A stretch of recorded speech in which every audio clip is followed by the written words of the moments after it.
Academica Media.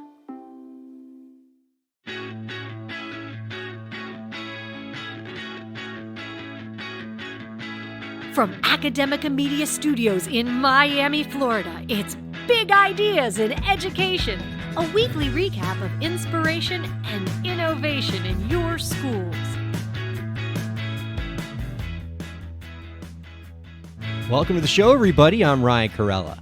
Joining us on the program this week is the curriculum specialist at the Sequoia Pathfinder Academy at Eastmark, a public charter school in Arizona that specializes in STEAM learning.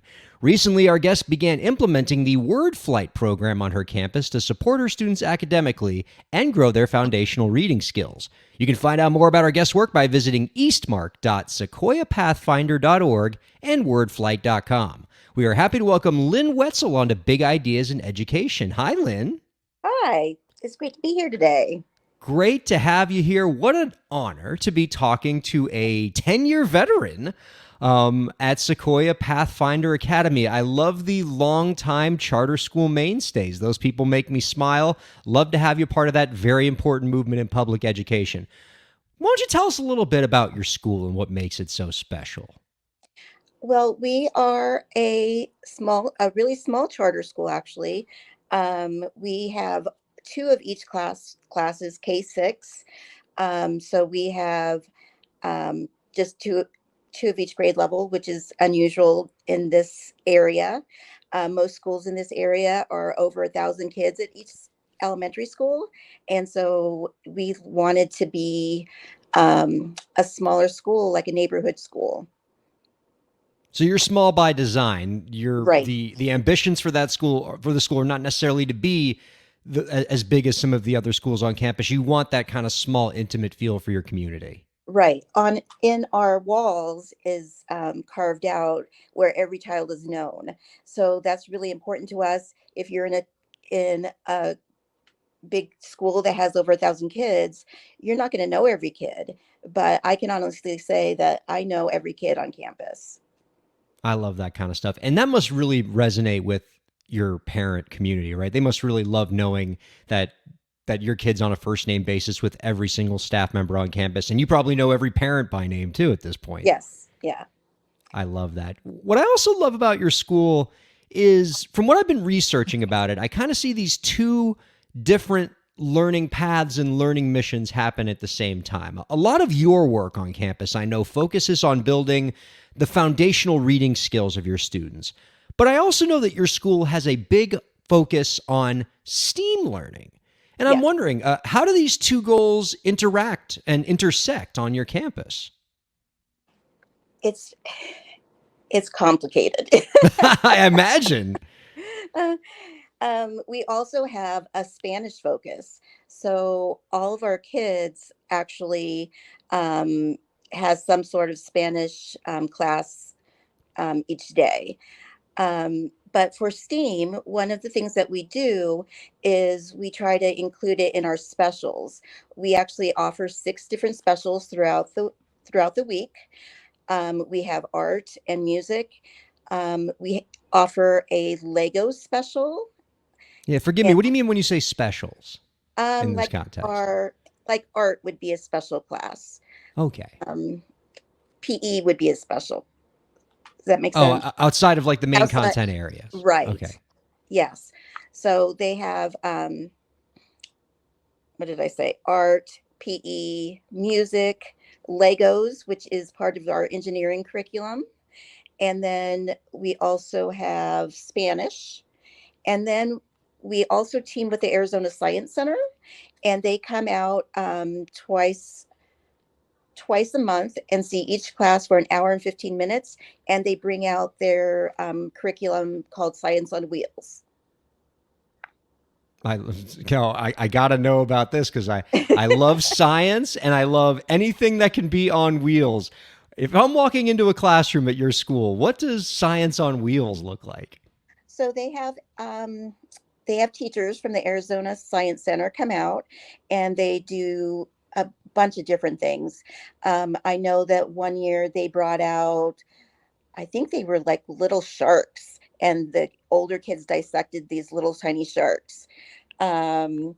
in other times they've done like they brought out like some sort of static electricity thing, and they talked about electricity, and it really follows like whatever science standard for each grade level.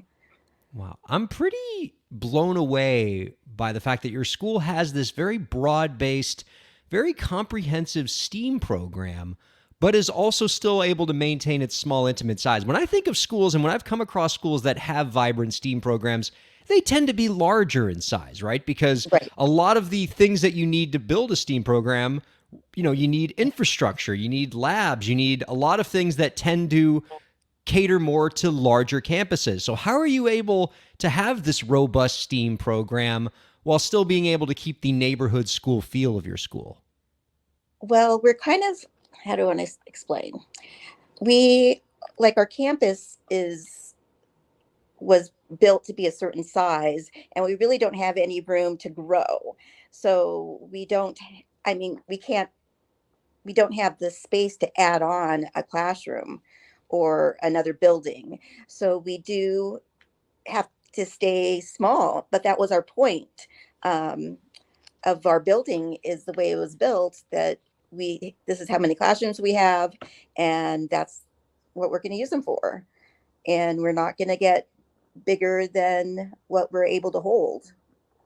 So it sounds like in a lot of ways, it's a firm commitment to your mission, also combined with this idea of necessity being the mother of invention. When you are limited and constrained by the size of your facility, you probably find some creative ways to make the most of your space and get all of those programs in there, right? Yes, yes.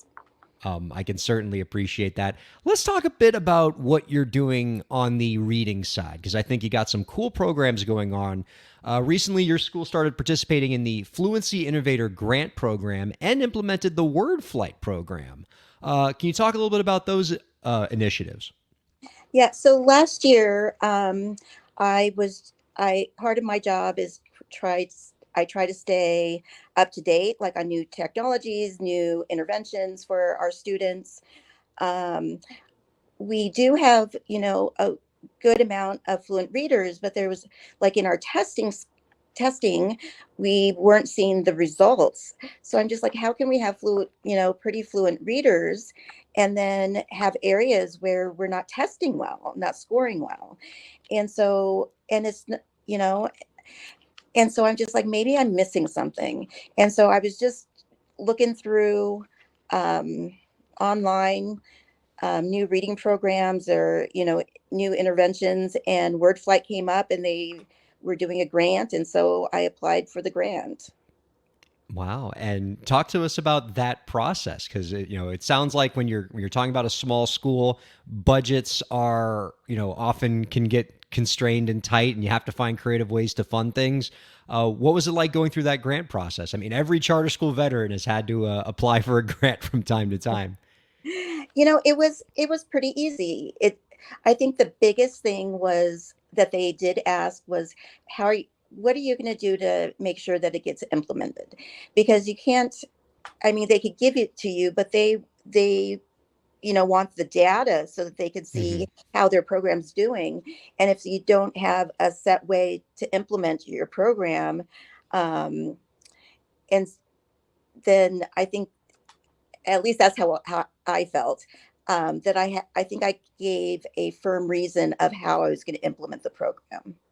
I think that's good grant advice there. I think from talking to a lot of people who are in the grant writing space, specifically working with charter schools, you often get so caught up in just talking about your institution as a whole and trying to extol your virtues that you forget to really focus on how are you going to spend this money? How is it going to create an actionable impact? Because that's often what these grant providers are looking to figure out.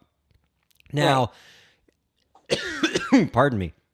As I understood the scope of the product problem as you explained it to me, you have a lot of fluent readers on your campus, but it's not translating into higher test scores. How did Correct. WordFlight help with that?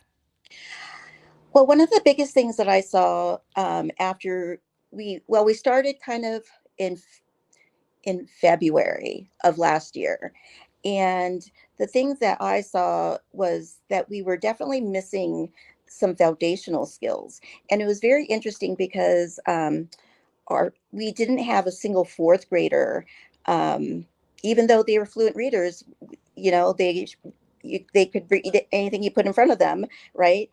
But they weren't scoring where they should be, like on our other assessments. And one of the things that we noticed that when they took the placement test, like the screening test, we didn't have one fourth grader pass. And that those were our COVID kids, the kids that were out of school as kindergarten it during COVID. And so it was quite interesting that I was a little shocked that not one of them passed because they're, like I said, they're good readers. Yeah. Um, and so what foundational skills were missed? And so the biggest thing that I saw um, change was that we started seeing gaps. Like, well, what exactly were they missing? And a big thing was syllables, and it's something that you wouldn't think as an important foundational skill, but it actually really is. And that we had a big gap there. A lot of our kids didn't know the different types of syllables or how to break a word apart, which can also affect like spelling or decoding longer words. So even though they were fluent readers, and and this is typical like across older grades, is they start reading just to themselves. So when they get to longer words that they don't know, they just mumble through them, right? And so you lose that comprehension.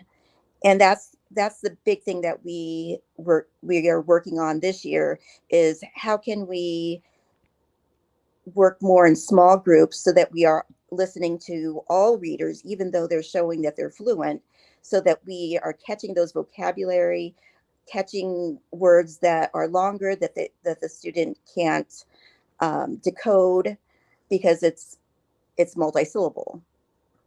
Absolutely. And I think a lot of these programs like WordFlight can be so instrumental in helping identify where the gaps are in ways that you can't just always identify when you're just watching a kid read, because you watch a kid read and it looks like they have the fluency. And only by using some of these interventions can you pinpoint where the gaps are, because these gaps are going to come up in a testing situation. Correct. Now, I've also read that the approach that you're using is particularly well suited to serving students with special needs. Can you talk a little bit about that? So one of the things that we decided to do is we wanted everyone to use WordFlight.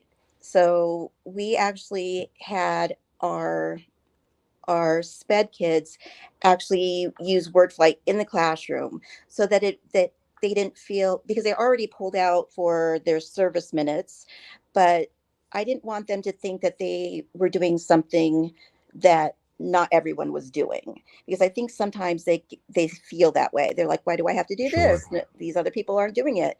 But I think since we implemented it in the classroom, with everyone else, they're like, oh, well, everyone's doing it, so I'm going to work on doing it too. And it kind of removed that, I guess, stigma of, oh, I need something special because there's something wrong with me. Does that make sense? It does, absolutely. And so one of the things that, especially with our older students, we had a student last year in fourth grade. She was had always scored below in fluency, like well below in fluency. And the only thing that we did different was word flight. And the beginning of this year, she scored fluent on our Dibbles assessment. I was shocked. I'm just like, what's going on? What's going on? And that's the only thing that we did different was word flight. That is wonderful news. Those are the kind of success stories that are what probably what fuel you year after year in your role at Sequoia Pathfinder. That's an amazing story. I've been really inspired just by hearing this amazing tale you've spun of not only a school that is achieving great things in reading, but is allowing its community to get this really enriching, high quality STEAM education without sacrificing the small campus feel that they're trying to achieve on their charter school campus. I really, really dig that, Lyn, and I've really enjoyed hearing the story. You can find out more about our guest's work by, we've got a couple websites for you to check out, eastmark.sequoiapathfinder.org and wordflight.com. Lyn, before we let you go, I got one last question for you. If with the snap of your fingers, you could make any change to the education system, what change would it be? You know what? How do I want to say this? I think funding is always an issue. And I think we could definitely have higher quality teachers if we had that funding. But from my experiences in the classroom and in my position as a curriculum specialist, I'm finding that small group instruction is so important. Not everything needs to be whole group.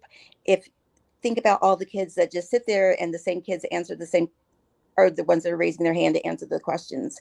If you're working in small group, both in math and ELA, you're going to have better relationships with your students, and they're not going to slip by.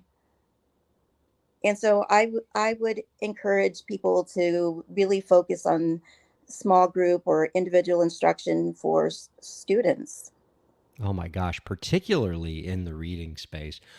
Lyn, thank you so much for your time this week. I've really enjoyed the conversation, and I know the viewers and listeners did as well. Great. And thank you, and thank you all. Thanks for having me. Oh, it's very much our pleasure. Thank you all for checking out Big Ideas in Education.